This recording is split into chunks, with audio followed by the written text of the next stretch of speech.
Hey guys, it's Scott with Scotty B Cards, and in this video I want to discuss players and which ones might have long-term value.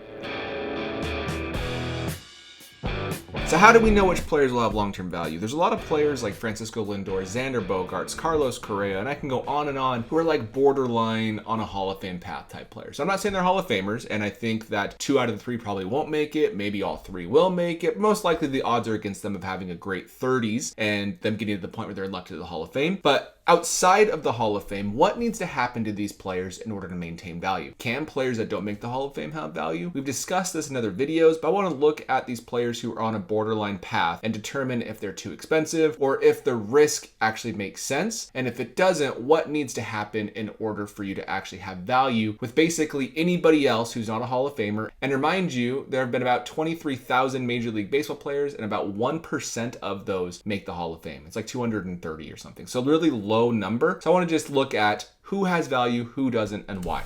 So the player I want to look at is Xander Bogaerts. I could have picked Lindor, I could have picked Carlos Correa, but I just picked Xander Bogaerts because I actually thought he had a great chance of having a big year at the Padres and boosting his Hall of Fame case, and he's been fine. He's been worth 1.9 WAR, which has helped him get to 37.1 WAR for his career, and he's going through his age 30 season. That's really good. Like, I think in the all-time history, he's probably already in the top 700 of players in regards to WAR, which does not sound like much because you'd be in the top like 200 to be a Hall of Famer, but still, being in the top 700 is like the top 5% of baseball all time. But I want to just look at, if he has a good 30 to 35 season or 30 to 40 seasons, he actually has a chance at the Hall of Fame. If he gets to 60 to 65 WAR, it is what it is. So I want to compare him to someone who did not make it. We can see it right here, Troy Tulowitzki. Here's Troy Tulowitzki. He actually had a better OPS plus, better OPS, had a little bit better power numbers. He ended up with 44.5 career WAR through age 30. He looked like he was on that Hall of Fame path. And then after age 30, he didn't do anything due to injuries, and he was never the same player, and he kind of always dealt with those injuries. But I want to point out that they are similar batters in regards to they play the same position. They have about the same amount of, hitting stats in a lot of different ways. But what happened to Troy Tulowitzki's cards? Here are the top results when I look up Troy Tulowitzki rookie.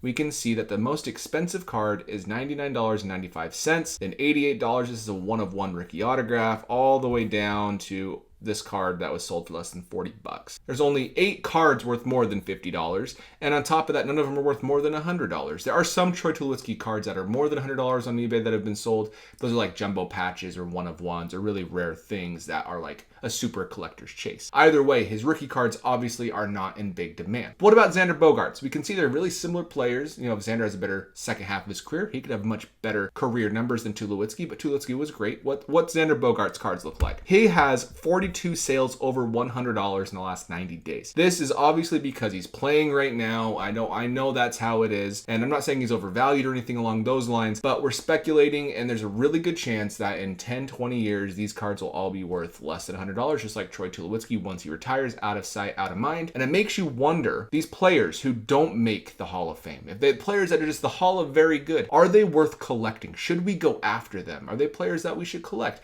I collect Billy Butler. That's the guy I talk about all the time, and it. If you watch this video, I'm sorry I'm repeating his name again, but there's guys who collect Eric Hosmer. There's guys who collect all sorts. Michael Brantley, who played for the Cleveland Guardians and Indians, and he even played for the Astros. He might even be on the Astros. He might be hurt. But either way, there's super collectors for these players. Like, what player is worth super collecting, right? That's what I discuss in this video now. I want to look at Nick Markakis. Nick Markakis, if we can see, he has almost 2,400 hits. He's only 600 hits away from being in the 3,000 hit club. If he'd have played just for a few more seasons, he might have gotten to that point. 109 OPS plus for his career, so about 10% better than league average. Pretty good. 33.6 WAR, 3 Gold Gloves, a Silver Slugger, and an All-Star appearance. He is 741st all-time in WAR, which is top 3%, which is crazy to think about, but he had an excellent career. What do his cards look like? Outside of this sale right here, he doesn't have any cards that have been sold for over $100, and his 2018 Topps Living set is worth a bunch. As you can see, it's a really low print run. People are chasing the Living set because it has Ohtani,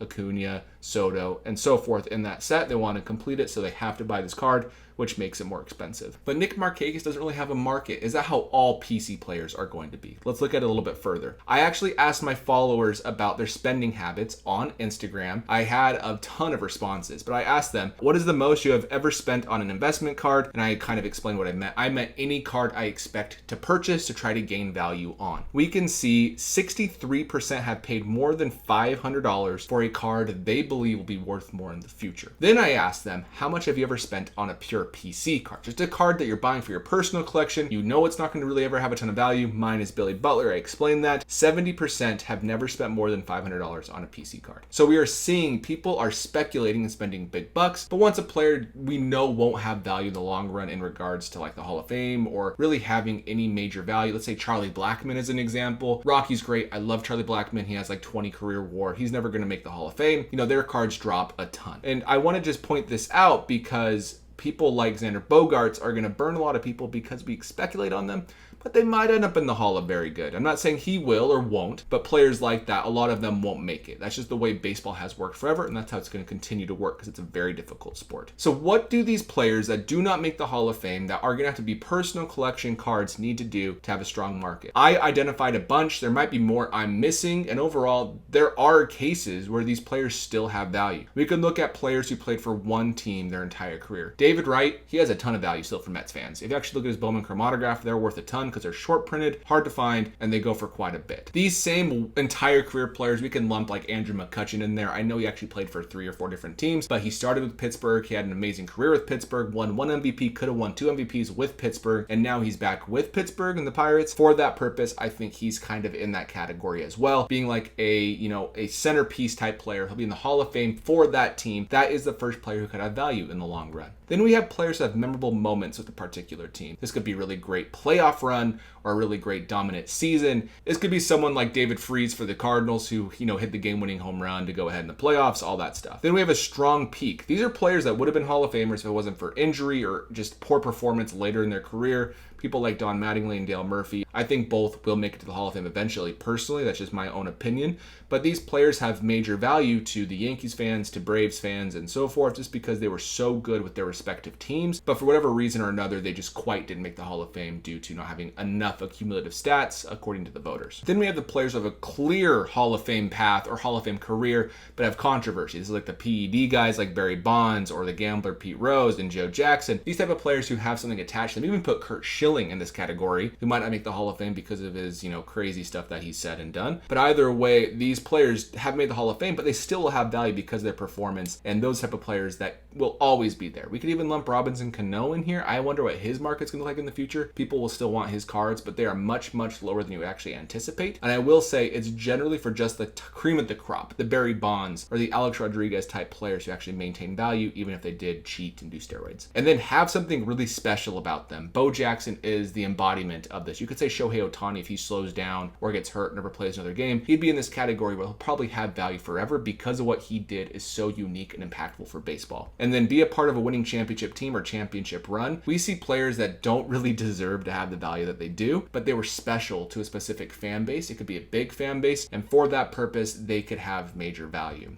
And the last one is nationality. Yu Darvish, Ichiro, Hideki Matsui, Fernando Valenzuela. All these players had really great countries behind them. They were bigger than life in those specific countries, and those fan bases will always collect them even if they're not Hall of Fame type players. So the question I posed to you at the beginning of this video was, are all these players going to be worth no money in the future? And the answer is no. There's going to be players that are worth some, but a majority might have not very much value, and that's okay. It's always fun to find someone you love, to collect their cards, become the most knowledgeable person in the entire world on their cards, and find cool ones out there. But just don't expect them to be worth a ton in the future, and I think we all need that in our collection at some point. One thing I want to say is be careful. People are speculating on shortstops right now. Carlos Correa, Francisco Lindor, Corey Seager, Xander Bogaerts, Bo Bichette. All these players are having pretty expensive cards that you can pick up, but not all of them are going to make the Hall of Fame. Not all of them are going to have long-term value. But you need to be careful when speculating and just understand the risk associated with it, because there's a chance they're going to be the next Troy Tulowitzki or the next Nick Markakis, and they fizzle out and their cards may be dropping quite a bit. There is a place for these players in the hobby, the players that aren't Hall of Famers, right? There will be buying opportunities as these players slow down and due to age, injury, or just performance regression. So pay attention to that. You can buy some really great cards of players that are forgotten about. I got some really great Bobby Abreu cards years back. If you don't remember Bobby Abreu, his stats are really good. He has like 55 career WAR. And overall, I picked up some like red refractors numbered to 5 for like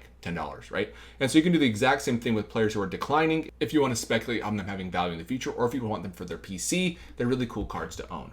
The rare cards will almost always have collectors after them, whether that is super short print, super fractors, logo man cards, whatever it's going to be. Those are the type of cards that could have value regardless of who the player is, as long as they've had a decent career with one organization or the other stuff that we mentioned. And lastly, the right sets can make a huge difference. Topps Chrome versus Topps Gallery. A 1-of-1 in Topps Chrome is so much cooler than a 1-of-1 in Topps Gallery. Amazing sets. Don't want to bash Gallery, but you get my point. So overall, that's my thoughts. A lot of players will have value, but I wanted to say, is there a market for Lindor? Is there a market for Xander Bogaerts if they fizzle out? That's a question that the hobby will have to decide in the future. I want to hear your thoughts on it below, and I will see you in the next video.